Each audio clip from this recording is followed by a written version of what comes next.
Morning, everyone. Is everyone able to hear and see me properly? Good morning, all. Okay. Please tell me if you can see the writing on the board.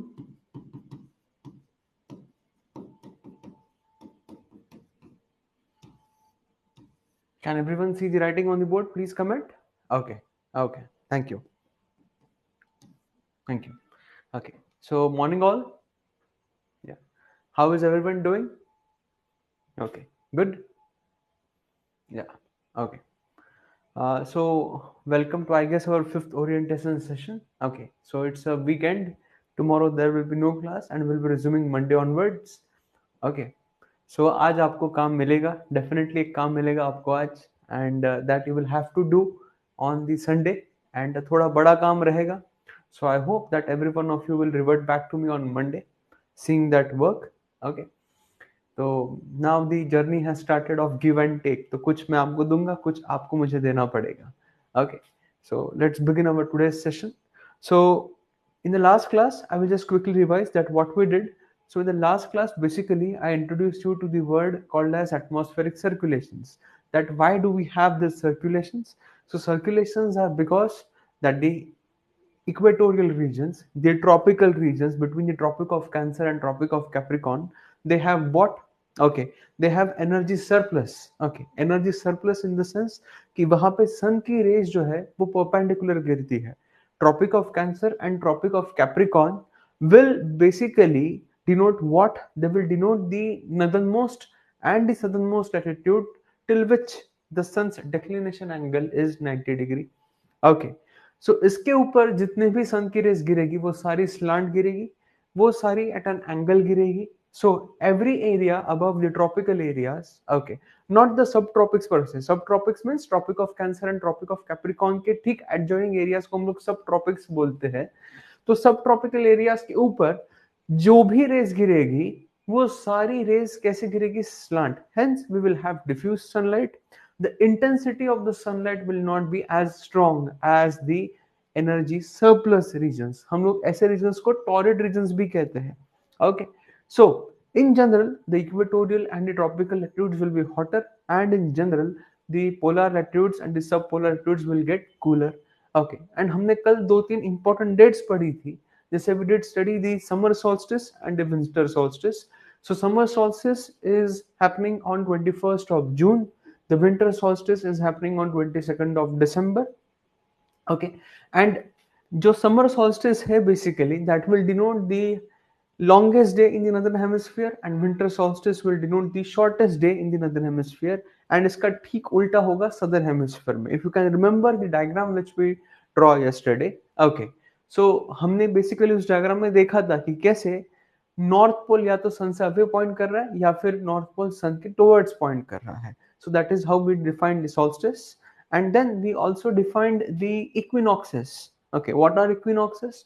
So on equinoxes, each half hemisphere of the earth is equally pointing towards the sun.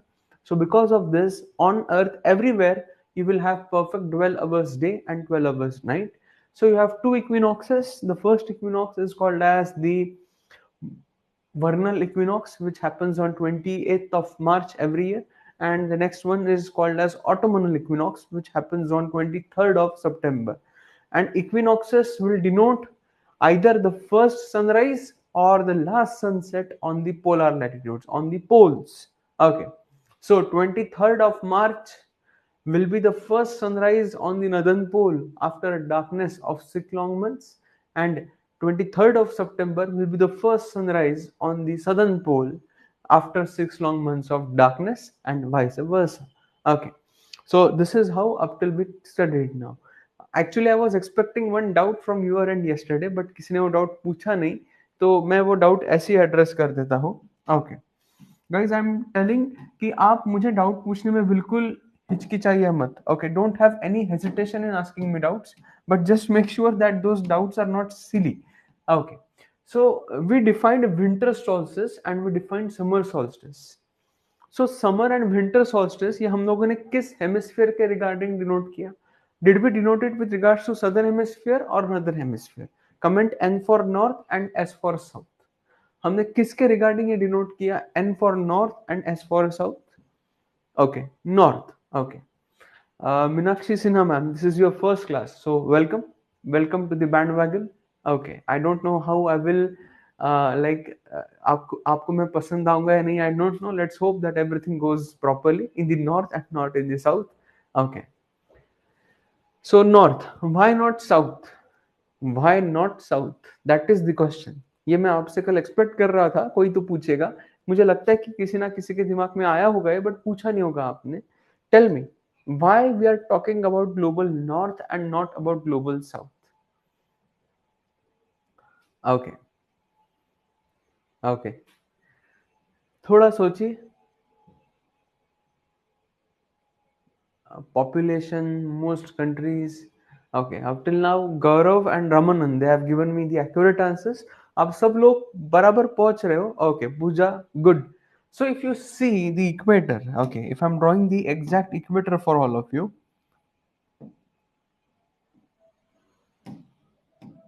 Okay, so this is how we have equator. Sorry, my bad.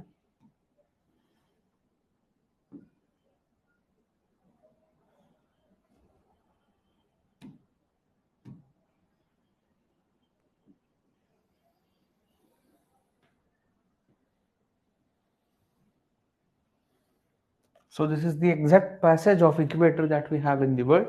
Okay, थोड़ा सा इसे ऊपर कर देते हैं.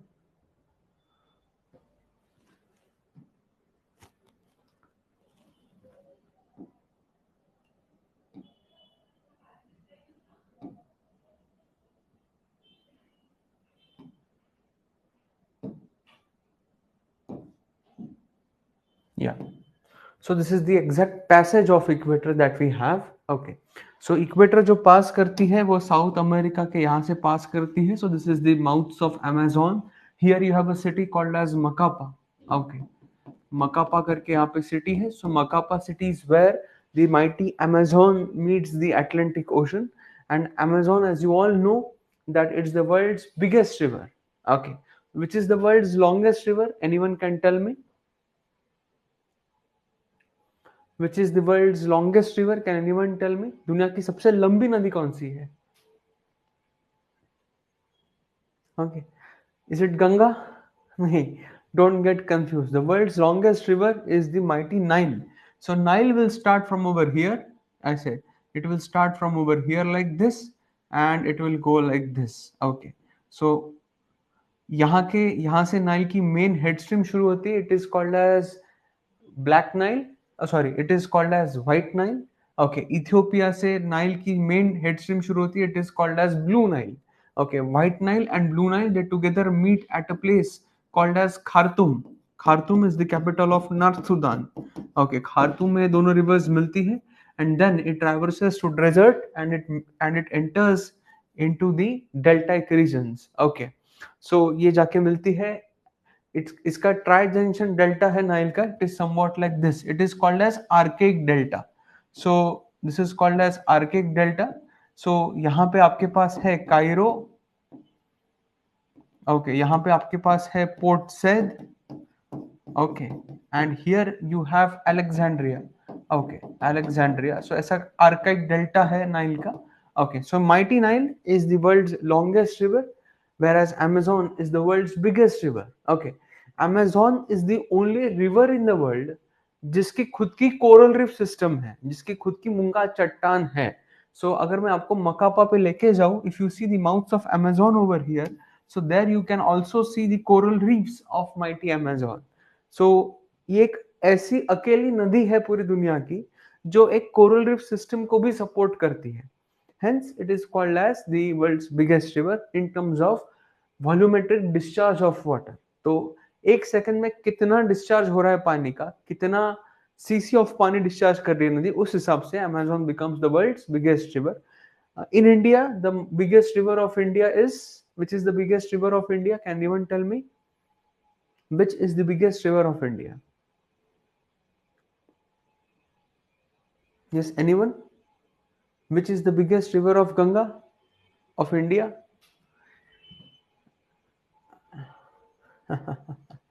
So I guess many of you have gotten the wrong notion. The biggest river of India is not Ganga. ध्यान में रखना, इंडिया की सबसे बड़ी नदी है ब्रह्मपुत्र. ओके, इंडिया की सबसे लंबी नदी है गंगा. सबसे बड़ी नदी जो है जिसमें सबसे ज्यादा पानी है वो है Brahmaputra. Okay, so please don't get confuse like this. Okay, so the world's biggest river is Amazon, the world's longest river is Nile, the world's like the world's only river to support coral reef active, वो भी active. Okay, अभी भी है, it is Amazon. India की सबसे लंबी नदी है गंगा एंड सबसे बड़ी नदी है ब्रह्मपुत्र. ओके, ये जब हम इंडिया की फिजियोग्राफी पढ़ेंगे तब आपको मैं ओरिजिन ऑफ रिवर्स पढ़ाऊंगा, तब आपको आइडिया आएगा कि ब्रह्मपुत्र इतनी बड़ी क्यों है. Okay, so guys, if I'm considering the equatorial latitudes for you all now, okay, so we were basically discussing कि कैसे हमारे पास you have the equinoxes and कैसे हमारे पास you have the summer solstice and you have the winter solstice. Okay, so after that basically I did like हम लोग कहाँ पे थे? Can anyone please remind me? I keep on forgetting. हम लोग कहाँ पे थे? कोई बता सकता है? Which topic we were discussing? Okay.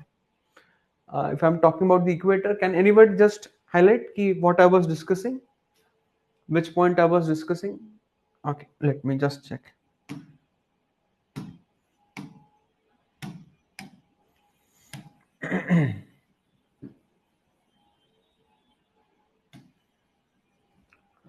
Okay, yes, I was discussing whether we have the major landmass in the north and the south. So if you see now the equator, अगर आप equator को देखेंगे ध्यान से, okay, so see to the south of equator, to the south of equator, what do you have? To the south of equator, you just have a little bit of South America. छोटा सा आपके पास south Africa का southern tip portion है, and you do have only Australia and New Zealand. Majority of the world's landmass, it is concentrated where? It is concentrated in the northern hemisphere. इसी वजह से जो हमारे एक्रोनिम्स है, इसी वजह से जो हमारी बेसिकली टर्मिनोलॉजीज है with respect to the depiction of physical geography, वो ज्यादातर नदर्न हेमिस्फीयर में कॉन्सेंट्रेटेड है. व्हाई? बिकॉज सदर्न हेमिस्फीयर में प्रीडोमिनेंटली आपके पास क्या है? In southern hemisphere predominantly you have waters. So you have the mighty southern Pacific, southern Atlantic, the southern ocean of India. Okay, so India, like ये जो part है दुनिया का, okay, this is one of the most remotest location and also one of the deepest locations of the world. Okay, it is also called as southern ocean. इसे confuse मत करना. Okay, this is called as Indian Ocean, but in geographical terminologies this is called as southern ocean. तो southern ocean and Indian Ocean एक ही है. हम लोग इसे southern ocean बोलेंगे, हम लोग इसे इंडियन ओशन नहीं बोलेंगे. In geographical terms this is more referred to as the southern ocean. Okay, so but naturally because of dominance of water, southern hemisphere जो है यहाँ पे जियोफिजिक्स कुछ अलग लेवल पे काम करेगा. यहाँ पे विंड्स अलग बहेंगी, यहाँ पे ओशन करंट्स अलग बहेंगे. ओके, यहाँ पे जो डिस्ट्रीब्यूशन है टेम्परेचर का, जो डिस्ट्रीब्यूशन है प्रेशर का, वो भी थोड़ा अलग रहेगा. So in due course of time we will study everything, you know, not worry. But please ध्यान में रखिएगा कि साउथ ऑफ इक्वेटर में पानी ज्यादा है as compared to the north. Hence we basically discuss the north and the summer solstice and the winter solstice with regards to the northern hemisphere only. Okay. So now guys, I'm taking my discussion one step ahead. मैं थोड़ा सा भी discussion को higher level पे लेके जा रहा हूँ. I am introducing you to the concept that why do we have deserts in the tropical areas? Okay, हमें deserts क्यों मिलते हैं tropical areas में predominantly, and after that we will discuss a little bit with regards to polar acutes. आज होगा कि नहीं पता नहीं, and then I will introduce you a little bit with regards to the interiors of Earth. Okay, so now please focus on the board very very properly. कुछ अगर आपको समझ में नहीं आ रहा है तो प्लीज पूछिएगा मुझसे, ठीक है? So now if I am considering the earth again, okay, this is our earth, okay, okay, this is our equator, okay. For our reference I am saying the axis of earth is straight. हमारे reference के लिए मैं बोल रहा हूँ कि अर्थ की axis जो है वो स्ट्रेट है, इट्स नॉट टिल्टेड, ओके, हमारे रेफरेंस के लिए. So I am just assuming this is the earth axis, the earth is rotating on its axis from west to east, okay, the earth is rotating on its axis from west to east per se, okay. So now what happens is that you have atmosphere surrounding the earth. ये हमारा atmosphere है surrounding the earth per se, okay. So this is our atmosphere. The sun is continuously bombarding on the equator. sun की raise जो है वो equator पे continuously perpendicular. Because of this, from the equator the air is continuously rising. On equator you have continuous vertical convection. So हवा जो है वो equator से ऊपर उठेगी, okay. हवा जो है वो इक्वेटर से ऊपर उठेगी, okay. Now you must have heard about a layer of atmosphere called as troposphere. सबने लेयर का नाम सुना है? ऐसा कोई है क्लास में जिसने ट्रोपोस्फियर का नाम नहीं सुना है? काइंडली से यस. ऐसा कोई है क्लास में जिसने ट्रोपोस्फियर का नाम नहीं सुना है? Anyone in the class? ठीक है, ट्रोपोस्फियर क्या है, क्यों है, मैं सारा एक्सप्लेन करूंगा, बट ट्रोपोस्फियर आपने नाम तो सुना होगा ना, है ना? ट्रोपोस्फियर का नाम तो आपने सुना होगा. Troposphere is the first layer of atmosphere, okay. तो आपके आजू बाजू में जो एटमॉस्फेयर है till a height of let's say 16 to 18 kilometers, it is called as troposphere, okay. So what happens is that equator पे जो हवा है वो बहुत गर्म होती है. सो गर्म होके हवा ऊपर उठती है. सो जैसे गर्म होके हवा ऊपर उठेगी, what it will do is that it will push the height of troposphere more at the equator. Equator पे जो ट्रोपोस्फियर की हाइट है वो ज्यादा रहेगी. क्यों ज्यादा रहेगी? Consider my hand as the surface of equator. ये हमारा इक्वेटर है, यहाँ पे सन की रेज ऐसे परपेंडिकुलर गिर रही है. Because of this perpendicular iso insolation you are having continuous vertical upliftment. तो ये जो ट्रोपोस्फियर है हमारा, धरती की पहली लेयर एटमॉस्फेयर की, सो ट्रोपोस्फियर की height at the equator increases. Why? Because नीचे से कंटिन्यूअसली हवा गर्म होकर ऊपर उठ रही है. So because of intense vertical convection the height of troposphere at the equator is more. Because यहाँ पे हवा जो है ये ज्यादा कॉन्सेंट्रेटेड हो जाती है, यहाँ पे हवा ज्यादा डेंसिफाइड हो जाती है. So please remember this that ये जो मैंने ड्रॉ किया है actually this is not right. Troposphere की जो हाइट है इक्वेटर पे वो ज्यादा है as compared to that at poles. So if I'm showcasing you how you should exactly draw the troposphere, so it is somewhat like this. See, this is the equator. Equator पे आप troposphere की height ज्यादा दिखाइए, poles पे जा रहे हो तो आप troposphere की हाइट कम दिखाइए. So this is the exact basically denotion of the Earth's atmosphere. कि at the equator you are showcasing the height of troposphere as more, and at the poles the height of troposphere is decreasing. Is everybody comfortable with this fact? Can I move ahead? Please comment. आगे बढ़ू, सबको समझाए कि height of troposphere क्यों ज्यादा है equator पे. Yes, I want comment from everyone please. Okay, okay. Now please understand this very very properly, okay. The air is rising from the equator. ये हवा ऊपर उठ गई, okay. It is moving towards the troposphere. जैसे ये troposphere पे पहुंच जाएगी, okay, it will do what? It will strike the lower layer of troposphere and it will start diverging towards the poles. It will start diverging towards the poles and poles पे जाके हवा sink करेगी and sink करके ये हवा फिर से equator पे आएगी, okay. So the air is rising, the air is diverging towards the poles, it is sinking at the poles and it is coming back at the equator, okay. Ideally ऐसा होना चाहिए, ideally this should happen, but क्या ऐसा होगा? Will this happen? Okay, the simple answer is no. कल किसी ने मुझे पूछा था कि सर रोटेशन ऑफ अर्थ का कुछ इम्पैक्ट रहेगा क्या on the polar altitudes, on the sub polar altitudes. So now your query is being answered कि yes, you will have definite impact of the rotation of earth on this. So now guys, थोड़ा सा भी technical होगी चीजें, तो मेरा please साथ देना एंड अगर कुछ नहीं समझा तो प्लीज आस्क मी अगेन कि sir please repeat. Okay, now what is happening is that earth is a sphere. Okay, earth क्या है हमारा? It's basically a sphere. The sphere is rotating on its axis from west to east. Okay, so any motion on the earth surface, if I'm talking about the earth like this, okay, ये तो मैंने basically 2D निकाल दिया. Let me draw a 3D earth like this. So if I'm considering this as the cross sectional of earth, okay, ये मैं 3D निकाल रहा हूँ आप लोगों के लिए.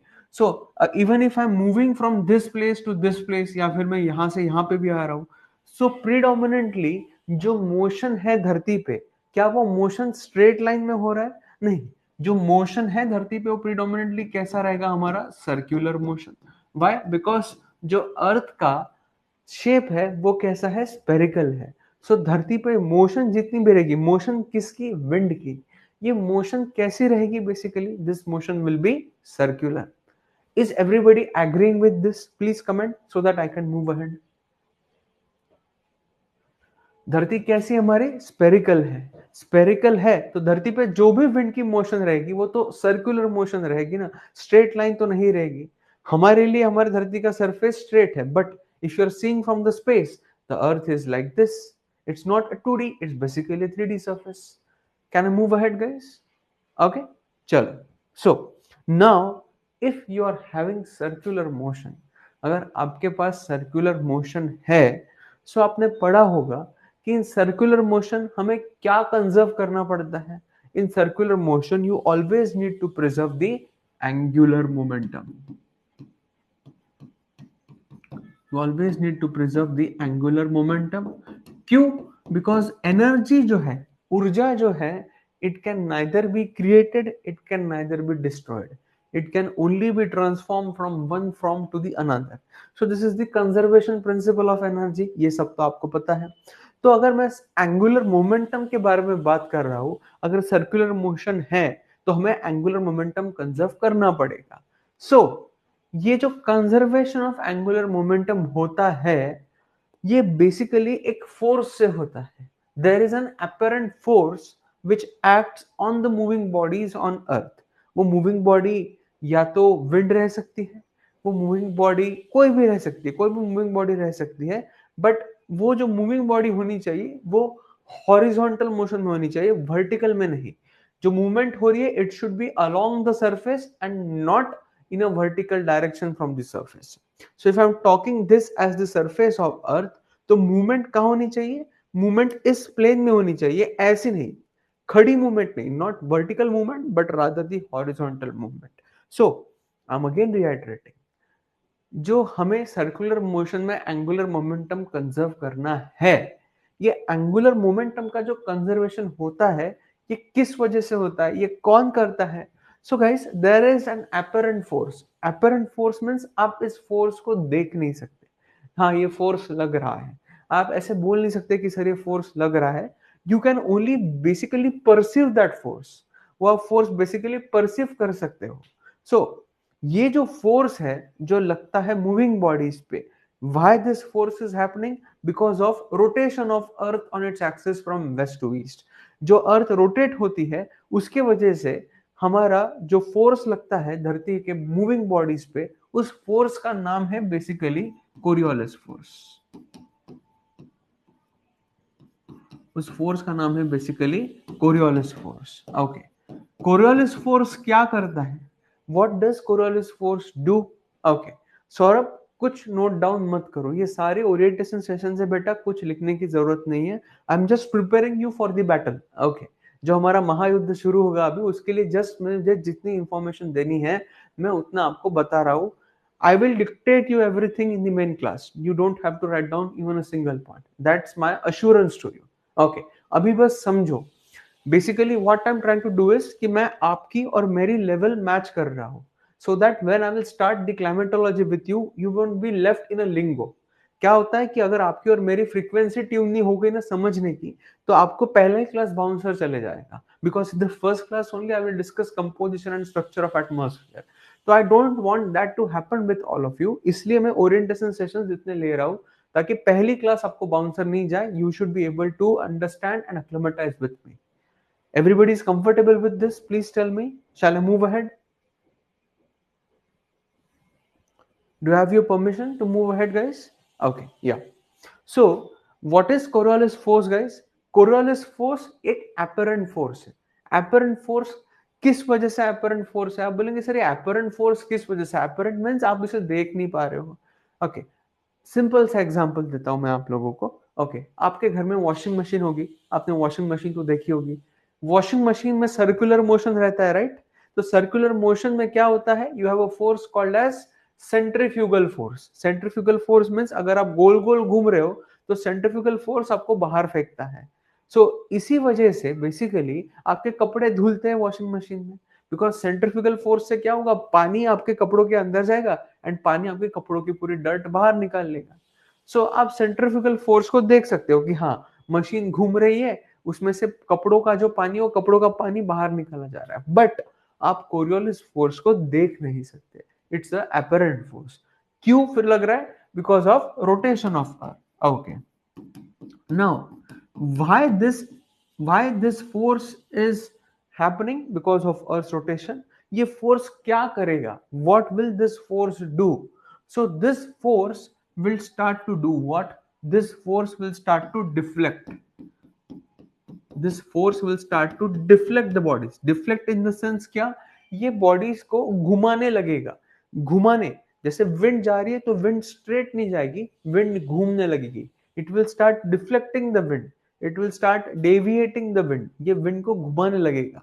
ये deflection जो रहेगा, ये किस direction में रहेगा?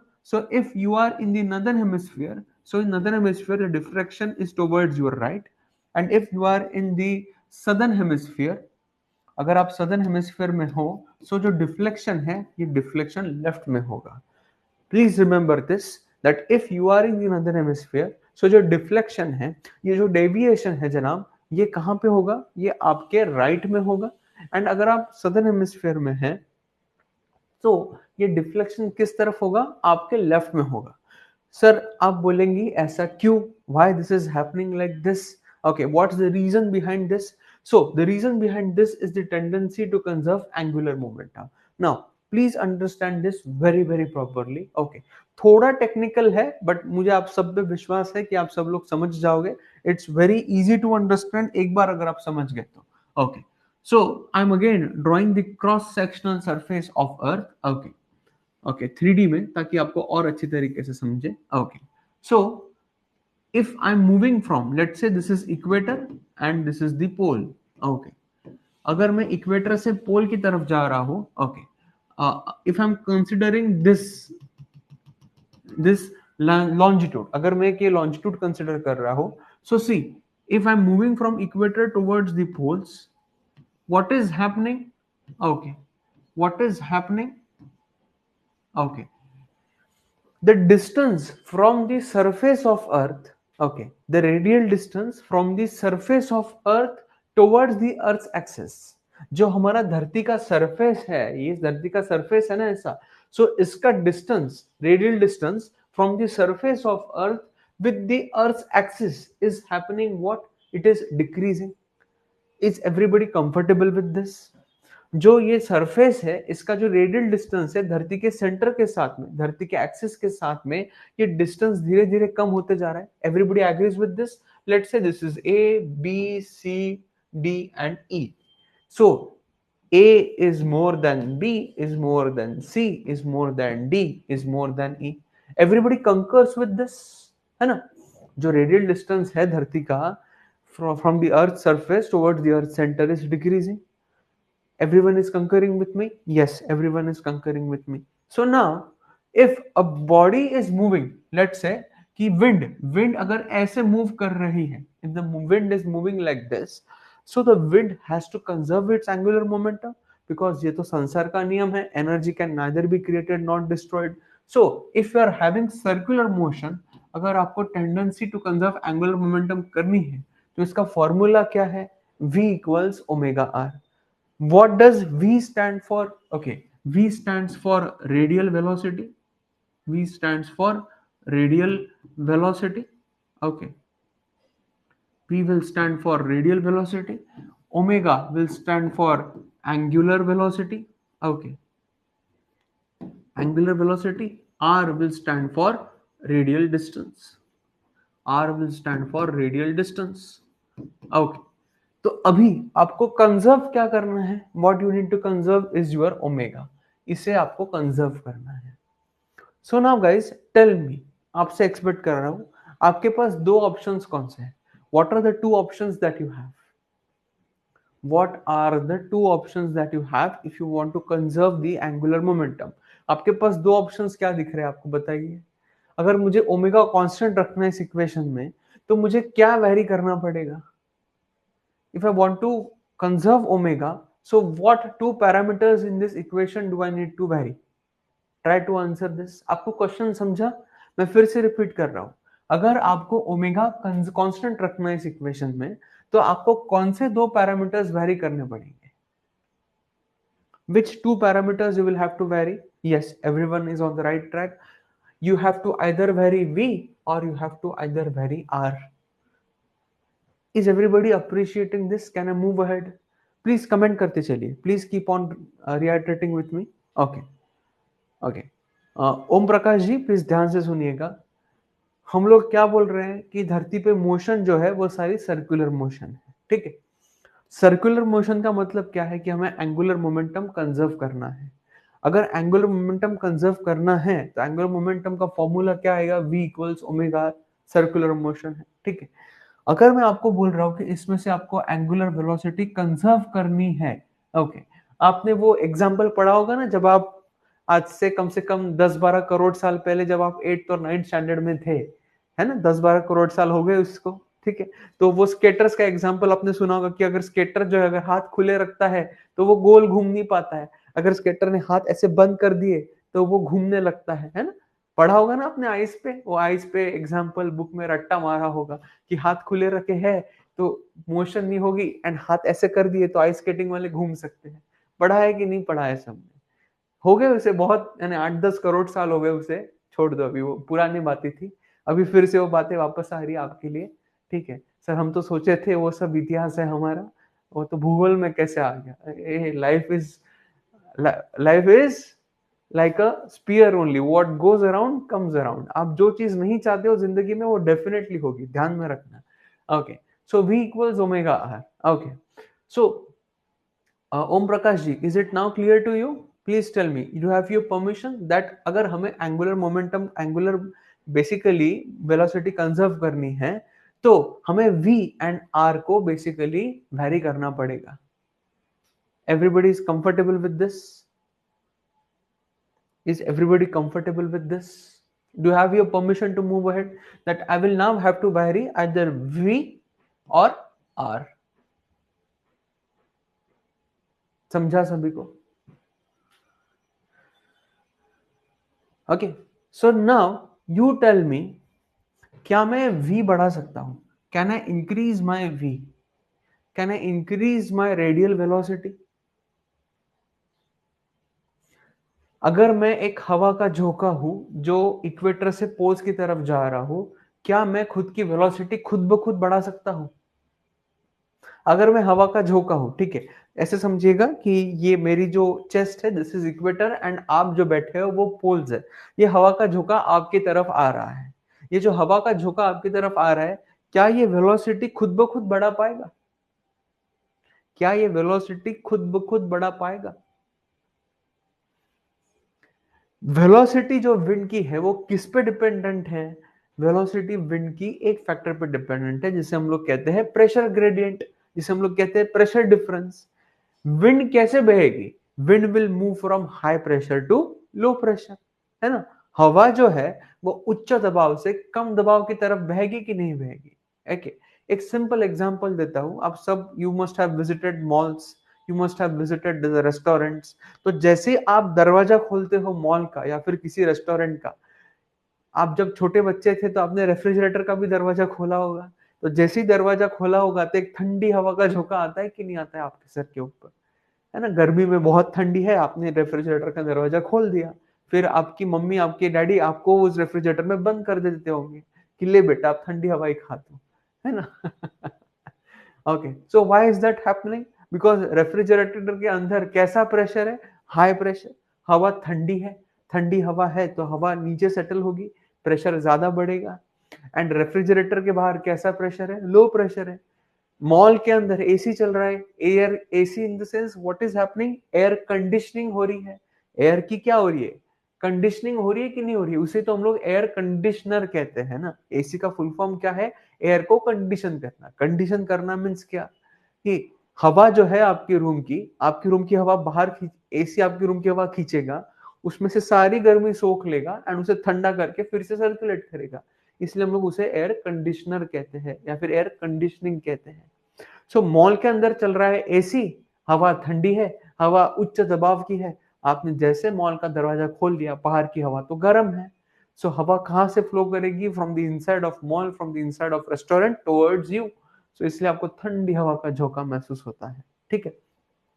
So please remember this, if a wind is moving from equator towards the poles, और कहीं से भी poles से भी अगर नीचे आ रही है, so it cannot increase the radial velocity on its own. The only option with the wind to increase its radial distance. Wind को क्या बढ़ाना पड़ेगा, अपना खुद का radial distance. So ये जो wind ऐसे सीधी जा रही है, क्या ये wind सीधी जाएगी, will this wind move straight? No. ये wind क्या करेगी, this wind will start deflecting. This wind will start to deflect. अभी समझा आपको कि सर कि जो हमारा कोरियोलिस फोर्स है, कोरियोलिस फोर्स डिफ्लेक्शन क्यों ला रहा है, क्यों ला रहा है, बिकॉज हमें एंगुलर मोमेंटम कंजर्व करना है, एंगुलर वेलोसिटी कंजर्व करनी है। हम v तो बढ़ा नहीं सकते खुद ब खुद, बिकॉज वो किस पे डिपेंड करेगा कि प्रेशर ग्रेडियंट कैसा है। तो हमारे पास एक ही ऑप्शन है कि हम लोग हमारा रेडियल डिस्टेंस बढ़ाए। सो जो विंड सीधी जा रही है, ये विंड सीधी नहीं जाएगी अभी, ये विंड ऐसे घूम के जाएगी। ओके, ये विंड ऐसे घूम के जाएगी, तो इसका रेडियल डिस्टेंस बढ़ गया कि नहीं बढ़ गया। Is everybody appreciating this fact, please tell me.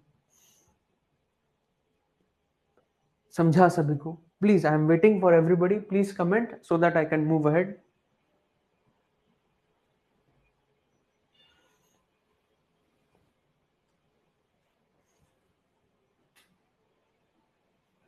Distance कैसे बढ़ गया नहीं समझा, ओके। सुकांता, देखो डिस्टेंस नहीं बढ़ा है बेटा, डिस्टेंस नहीं बढ़ा है। देखो ये विंड सीधी जा रही थी, अभी ये विंड जैसे यहां से इस तरफ गई। सुकांता मेरे साथ कंटिन्यूअसली कॉल फीडबैक पे रहिए, keep on commenting yes no, okay. So see, ये जो विंड है ये इस तरफ मूव कर रही है बेटा। सो जैसे ये विंड ऊपर जा रही है, हमारे रेडियल डिस्टेंस कम हो रहा है कि नहीं हो रहा है, हमारा रेडियल डिस्टेंस कम हो रहा है कि नहीं हो रहा है, जैसे जैसे हम लोग ऊपर जा रहे हैं रेडियल डिस्टेंस कम हो रहा है। सो क्या ये फॉर्मूला कंजर्व होगा क्या, अगर हमें एंगुलर मोमेंटम कंजर्व करना है तो भी तो हम बढ़ा नहीं सकते बेटा। हमारे पास ओनली ऑप्शन क्या है, रेडियल डिस्टेंस बढ़ाना। क्यों, क्योंकि जैसे जैसे आप ऊपर जा रहे हो आपका डिस्टेंस तो कम होते जा रहा है। इसलिए आपको क्या करना पड़ेगा, इंस्टेड ऑफ मूविंग स्ट्रेट आपको डिफ्लेक्ट करना पड़ेगा। तो आप जैसे डिफ्लेक्ट होंगे, जैसे ये विंड ऐसी जा रही थी, ये विंड क्या करेगी, ये विंड ऐसे डिफ्लेक्ट करना शुरू कर देगी। तो इसका फिर से क्या होगा, फिर से सरफेस के साथ में रेडियल डिस्टेंस थोड़ा थोड़ा सेंटर के साथ बढ़ने लगेगा। Sukanta, be with me, see the wind is coming towards you. क्या ये विंड ऐसी आएगी, सी ये विंड, ये just imagine this as the equatorial latitudes and आप जो बैठे हो स्क्रीन के आगे आप पोल हो, तो ये विंड ऐसी आ रही है। तो ये विंड ऐसी नहीं आएगी बेटा, ये विंड कैसे आएगी, ये विंड ऐसे घूम के आपकी तरफ आएगी ताकि इसका रेडियल डिस्टेंस बढ़ जाए। नाउ यू गॉट इट, सबको समझा अभी? Please tell me, can I move ahead?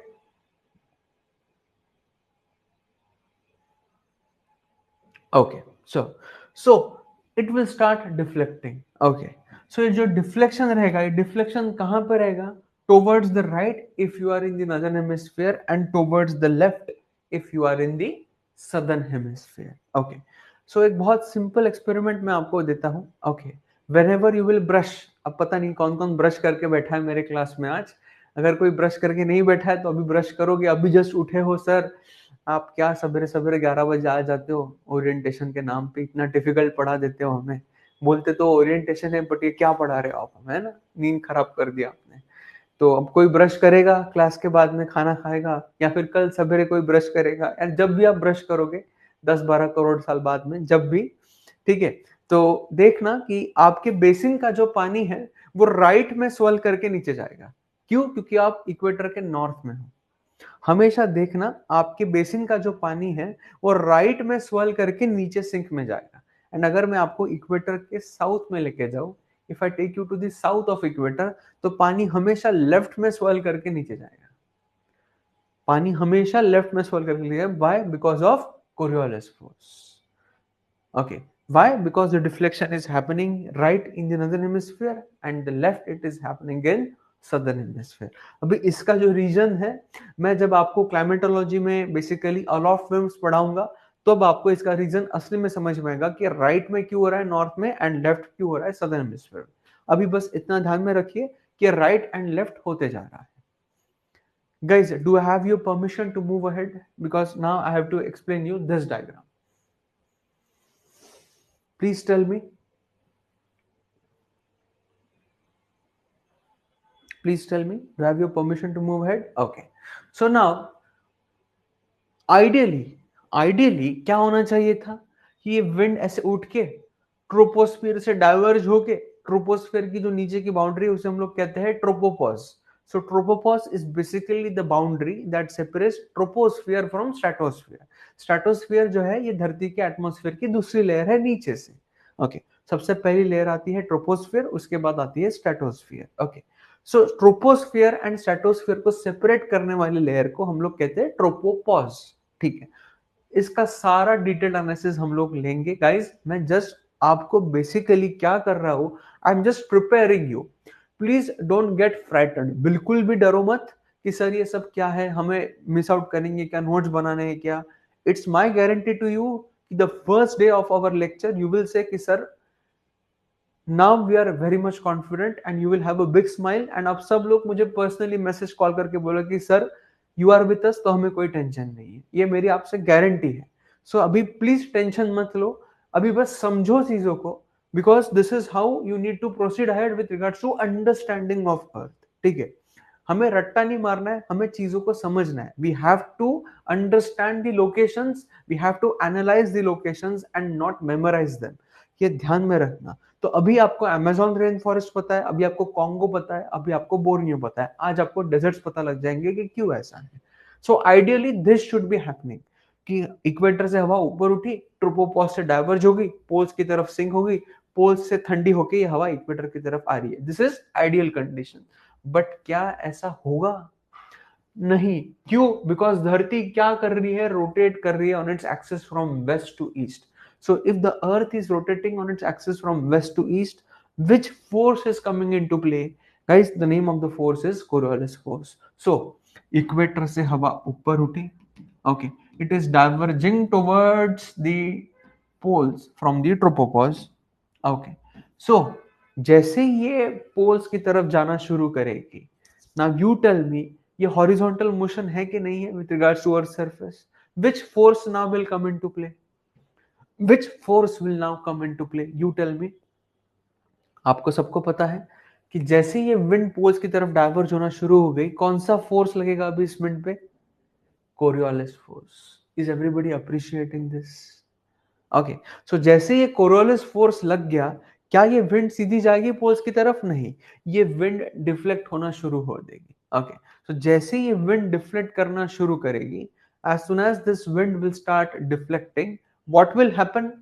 ये जो विंड है ये पोल्स पे जाने से पहले ही ठंडी हो जाएगी, पोल्स पे जाने से पहले ही ठंडी हो जाएगी, and it will sink at latitudes of around 30 to 35 degrees north and at latitudes of around 30 to 35 degrees south. Okay, so ये at latitudes of 30 to 35 degree south में ही सिंक कर जाएगी, ये पोल्स तक के जाके सिंक नहीं होगी। क्यों?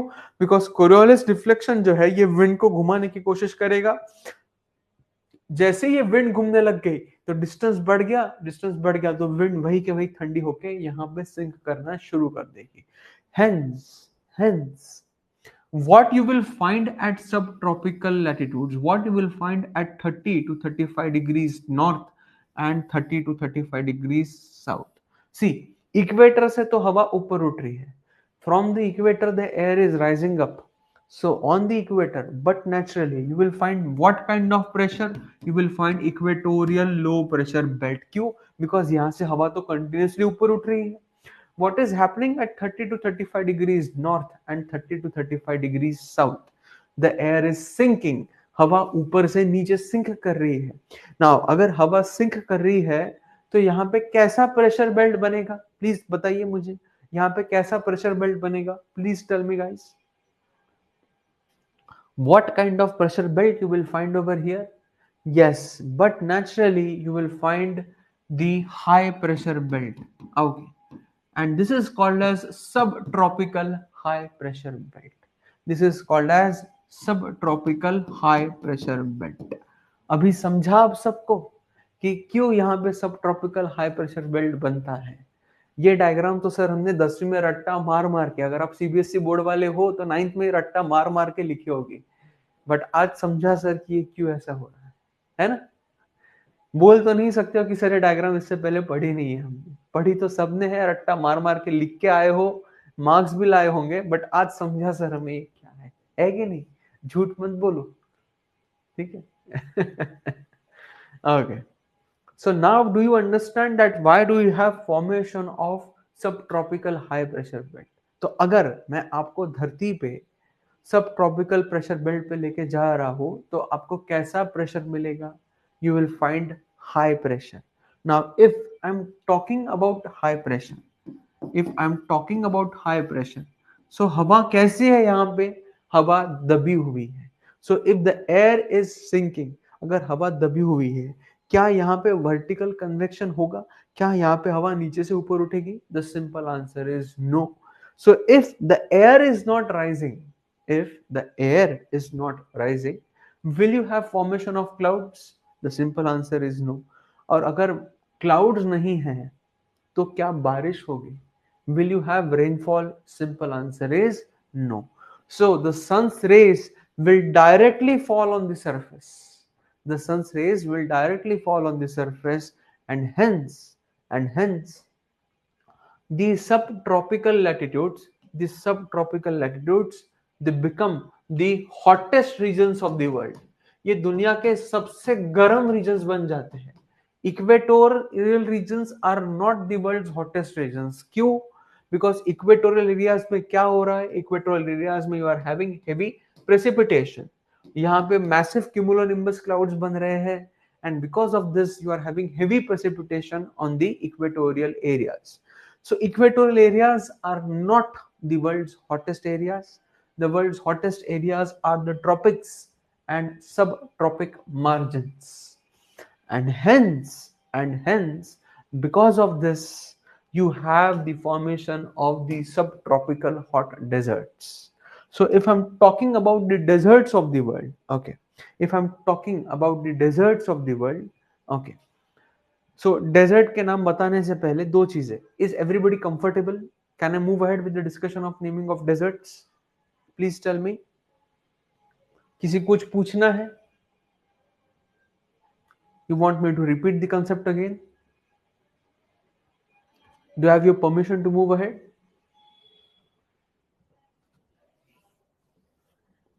Guys I want comment from everyone. Please थोड़ा बातचीत कीजिए मुझसे. It's a request to you. देखो अभी बातचीत करोगे ना तो आपको फायदा रहेगा, ठीक है? Okay okay. And second thing, Orient black sworn school Atlas order किया कि नहीं किया? लगेगा, बहुत बहुत जल्दी लगेगा, ठीक है? 8th addition. फिर बोलना मत कि सर आप कैसे कर रहे हो, ठीक है? So guys, okay, so if I am discussing the deserts with you, okay,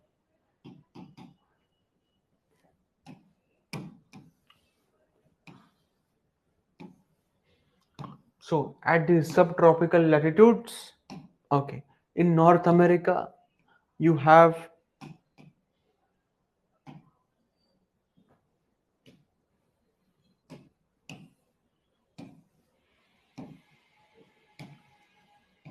so this is your North America, okay.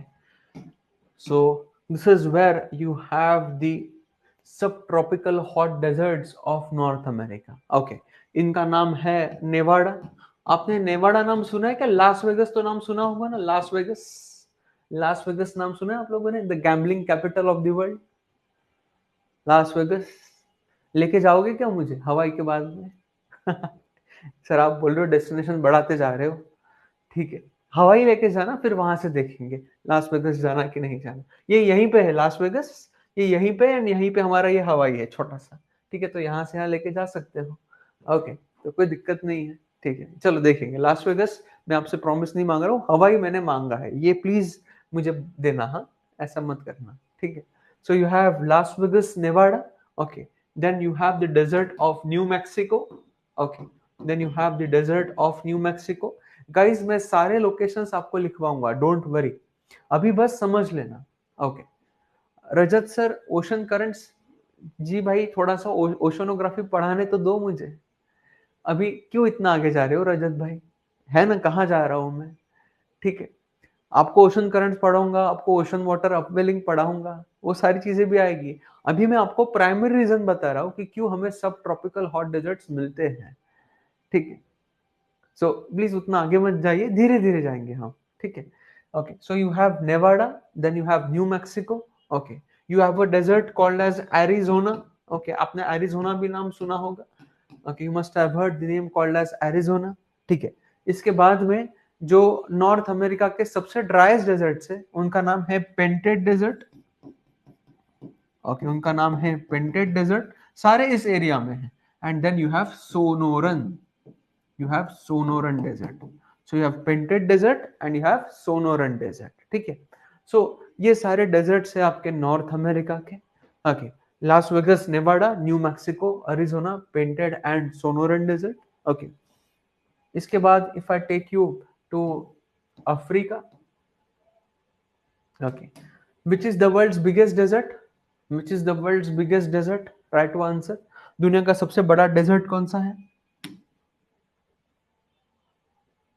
Which is the world's biggest desert?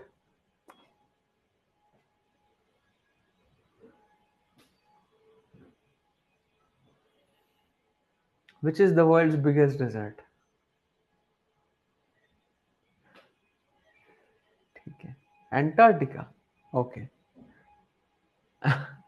देखो गाइस, जब मैं आपको ऐसा क्वेश्चन पूछता हूं ना कि दुनिया का सबसे बड़ा डेजर्ट कौन सा है, एंड उसका ऑब्वियस आंसर आप बोल रहे हो सहारा है, तो मैं हमेशा इसका आंसर एग्जैक्टली अपोजिट रहेगा. ये ध्यान में रखना, ये मैं चीज बहुत आपको धोखा देता हूँ ऐसे क्वेश्चंस में. जब मैं आपको बहुत ऑब्वियस क्वेश्चन पूछ रहा हूँ ना, तो उसका ऑब्वियस आंसर कभी नहीं रहेगा, ठीक है. ये धोखा रहता है हमेशा जिंदगी में, ध्यान में रखना. अगर कोई कोई आपको ऑब्वियस चीज पूछ रहा है ना, तो उसका वो आंसर नहीं रहता है, तो वो धोखा रहता है एक्चुअली. तो जिंदगी में ये फिलोसॉफी भी ध्यान में रखना कि ऑब्वियस चीजें कभी मत करना, बिकॉज वो आपको धोखा देगी. ये हमेशा ध्यान में रखना. तो प्यार तो बिल्कुल भी मत करना, प्यार बहुत ऑब्वियस धोखा रहता है, ठीक है. मोहब्बत करना, फिर मोहब्बत में धोखा भी आए, कुछ भी आए, दिक्कत नहीं आएगी, ठीक है.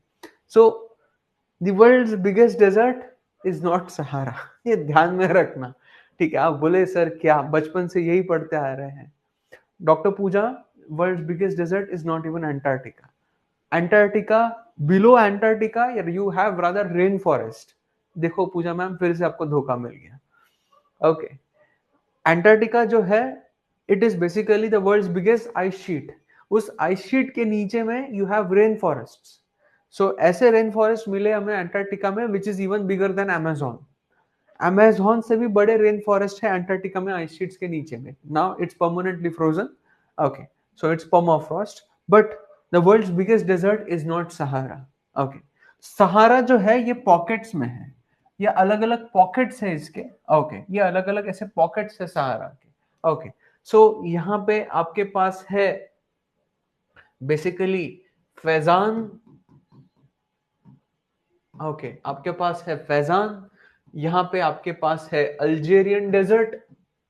Okay, Algerian desert. Okay, here you have Libyan desert. Okay, Libyan desert है आपके पास में.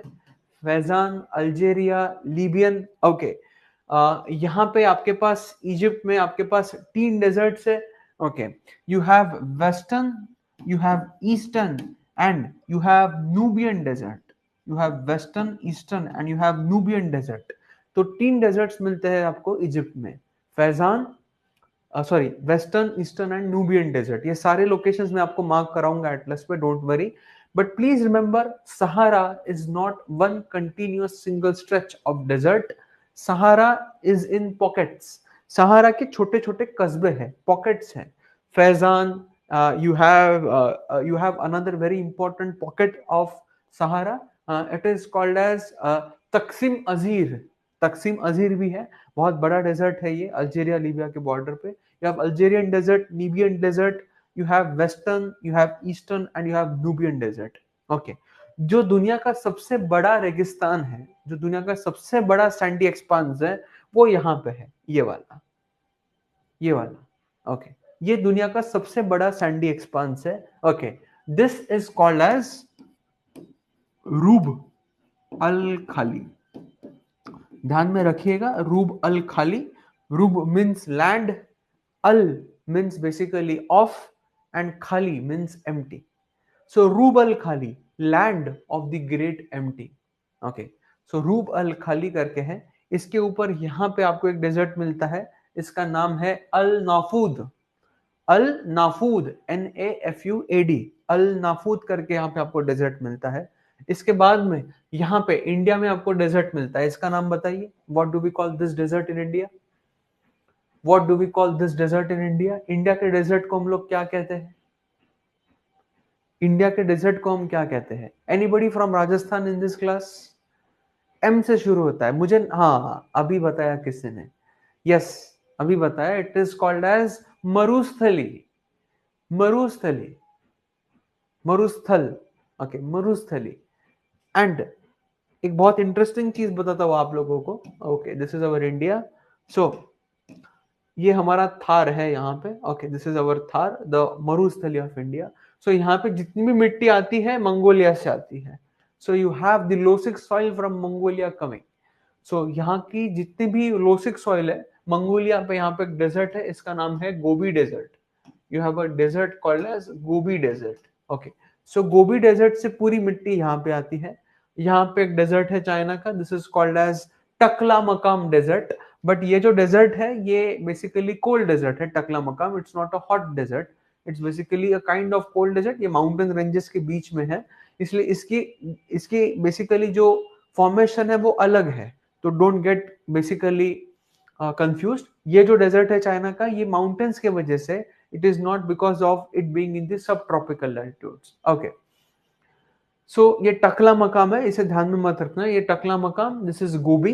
इन दोनों को अभी ध्यान में मत रखना. when we'll do the mid latitudes तब हम लोग ये डेजर्ट्स पढ़ेंगे. सेंट्रल एशियन डेजर्ट्स कहते हैं इन्हें. ओके, बट इंडिया का है थार डेजर्ट. ओके, सो ये तो हो गया हमारा नॉर्दर्न हेमिस्फीयर का. Now let us shift to the southern hemisphere. Okay, let us shift to southern hemisphere, the deserts along the tropic of Capricorn. So here you have the world's driest place. यहाँ पे दुनिया का सबसे driest desert है आपका. Again, the world's driest desert is not Sahara. The world's driest desert is over here. This is called as Atacama. This is called as Atacama. So इसे हम लोग कहते हैं Atacama. Atacama is the world's driest desert. Okay, the world's driest desert. Okay, then if I take you to South Africa, the African continent, so here you have a desert. This is called as Namib desert. Okay, यहाँ पे आपका desert है, this is called as Kalahari. Okay, and यहाँ पे नीचे में एक छोटा सा डेजर्ट आता है. Okay, it is called as Great Karoo, GT Karoo, KAROO, GT Karoo. So Namib, Kalahari and Karoo. So Karoo is basically the extension of Kalahari into South Africa. But ये 3 डेजर्ट्स के नाम आपको याद रखने पड़ेंगे. Namib desert, Kalahari desert and great Karoo desert. Okay, and last but not the least, if you see the Australia. Australia जो है ये दुनिया का सबसे बड़ा आइलैंड कॉन्टिनेंट है, it is surrounded by water on all four sides. So Australia is also called as the island continent because ये चारों तरफ से पानी से घिरा हुआ है. अगर आप देखेंगे 2/3 of Australia is a desert. 2/3. Okay, 2/3 of Australia is a desert territory. इसे हम लोग कहते हैं Australian outback. We call it the Australian outback. तो यहाँ पे 5-6 डेजर्ट्स के नाम हैं, जैसे great Victoria, sandy desert, Gibson desert, Simpson desert, Stuart stony desert. So ये 5-6 नाम है डेजर्ट्स के यहाँ पे, वो सारों को एक ग्रुपिंग करते हैं हम लोग, उसका नाम है Australian outback. So what is Australian outback? It's basically a culmination of 5-6 deserts like Great Victoria, Sandy, Gibson, Simpson, Stuart Stony. So इस सब को मिला के हमारा क्या बनेगा? ऑस्ट्रेलियन आउटबैक बनेगा. ओके, एंड एक इंटरेस्टिंग चीज से आज का लेक्चर एंड करूंगा. ओके, यहाँ पे एक सिटी है in the middle of Australian desert. यहाँ पे एक सिटी है, उस सिटी का नाम है एलिस स्प्रिंग्स. उस सिटी का नाम है एलिस स्प्रिंग्स. ठीक है. सो जो दुनिया की सबसे 5 बेसिकली इकोनॉमीज हैं, okay, you have north, you have USA, you have Canada, you have great Britain, you have Australia and you have New Zealand. Okay, तो इन पांचों ने मिलके एक एग्रीमेंट साइन किया है. It is called as 5 eyes agreement, जो दुनिया की सबसे बड़ी इंटेलिजेंस शेयरिंग बेसिकली एग्रीमेंट है. ओके, सो जो G7 कंट्रीज है उनमें की जो 5 कंट्रीज है उन्होंने ये एग्रीमेंट साइन किए हुए हैं. Okay, New Zealand is basically, Australia New Zealand एक साथ ही चलते हैं. न्यूजीलैंड तो आता नहीं है बट तभी उसे हम लोग कंसिडर कर लेते हैं. China and Russia are not the part of it. Okay, so they have signed an agreement called as 5 eyes agreement कि सारे देश एक में के साथ अपना इंटेलिजेंस शेयर करेंगे. सो दुनिया का जो सबसे बड़ा इंटेलिजेंस गैदरिंग सेंटर है, कि जहां पे सबसे ज्यादा इंटेलिजेंस इंफॉर्मेशन प्रोसेस होती है पूरी दुनिया की, कि कहीं कुछ नोटोरियस एक्टिविटी नहीं चल रही है, कुछ हो नहीं रहा है, वो यहाँ पे है एलिस स्प्रिंग्स में, right in the middle of Australian outback. Okay, because desert है तो यहाँ पे अटैक करना मुश्किल रहता है. So just a handful of information with you, Alice Springs. Okay, so guys, I'm ending my session over here today. In the next class I will shift my discussion to the polar and subpolar areas, and then I will introduce you a little bit of interiors of the earth. Okay, and then hopefully in 3 to 4 lectures we will start with the main class from 1 to 4 p.m. Okay, जब हमारा orientation खत्म होगा. Now आपको करना क्या है, basically what you have to do in this 3 to 4 day in today and tomorrow. Okay, Ayush, Iranian desert जो है बेटा वो एल्ब्रूज एंड झरगोस के बीच में आता है. Iranian desert is not basically, you can say, a subtropical desert. Okay, it is more with regards to the orientation because of rainfall. मैं आपको अभी तक winds पढ़ाया नहीं है बेटा. When I will teach you the northeast trade winds, तब आपको समझेगा कि Iranian desert बनता क्यों है. ये सारे जो डेजर्ट्स हैं इनका प्रीडोमिनेंट रीजन जो है वो सब ट्रॉपिकल हाई प्रेशर बेल्ट है, इसलिए मैंने आपको ये बताया. मैंने आपको ब्राजीलियन प्लेटू के बारे में नहीं बताया, मैंने आपको बेसिकली ईरानियन के बारे में नहीं बताया, मैंने आपको टर्की के बारे में भी नहीं बताया. ओके, सो यहाँ पे भी आपको डेजर्ट्स मिलते हैं, बट वो जो डेजर्ट्स है बेटा आयुष, वो रेनफॉल की वजह से ज्यादा है, बिकॉज वहां तक आते आते बारिश कम हो जाती है. So it is basically semi arid, it's not arid. Ayush, if you are there with me, please understand the difference between arid topography and semi-arid topography. ये सारी टोपोग्राफी जो है ये एरिड है. एरिड मीन्स कितनी भी बारिश हो जाए पानी रुकता ही नहीं है. every single inch of water evaporates. Semi arid में उतनी स्कैर्सिटी ज्यादा नहीं रहेगी. Okay, so what you have to do is today and tomorrow you have to do 2 things. Okay, सबसे पहली चीज आपको करनी है कि you have to read okay 11th NCERT. okay, 11th NCERT का आपको बेसिकली क्या करना है, you have to do the complete unit of climatology. just read, एक बार बस पढ़ लो. okay, इसमें आप क्या एक्सक्लूड करोगे, you will exclude climatic classification. आप क्लाइमेटिक क्लासिफिकेशन एक्सक्लूड कर दोगे, क्लाइमेटिक क्लासिफिकेशन बिल्कुल मत पढ़िएगा। ओके, जो 11 की एनसीईआरटी है वर्ल्ड फिजिकल एनवायरनमेंट की, उसमें क्लाइमेटिक क्लासिफिकेशन को छोड़ दीजिए, ये बिल्कुल मत कीजिए, ठीक है। And don't read a condition called as jet stream, jet streams मत पढ़िएगा। And don't read called as geostrophic condition, geostrophic condition. इसे छोड़ के पूरे एक को बस एक बार रीड कर लीजिए, just read it, just read 11th NCERT climatology का पूरा यूनिट पढ़ लीजिए, climatic classification, jet stream and geostrophic events को छोड़ के। Okay, just plain simple read, notes बनाने की बिल्कुल जरूरत नहीं है।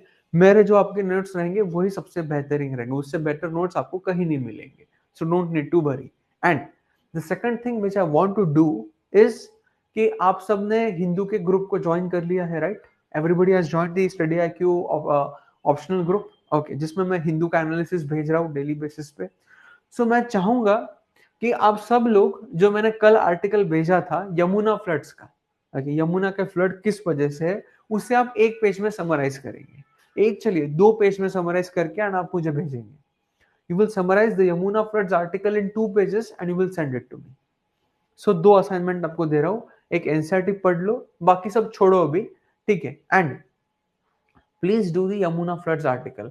पूजा ma'am you please contact the management, आपको वो दे देंगे लिंक, ठीक है। सो ये 2 असाइनमेंट्स प्लीज कीजिएगा। Study IQ geography optional, okay, geography optional study IQ उसका नाम है, ठीक है। तो see you all on Monday sharp at 11 a.m. Till then, please take good care of yourself. Okay, thank you all. Have a nice weekend. Enjoy while studying. ठीक है, पढ़ो, अभी पढ़ना आपका धर्म है फिलहाल। सो धर्म के आगे बेसिकली कुछ रहेगा नहीं आपका। So please study and see you all on Monday. Okay, thank you all.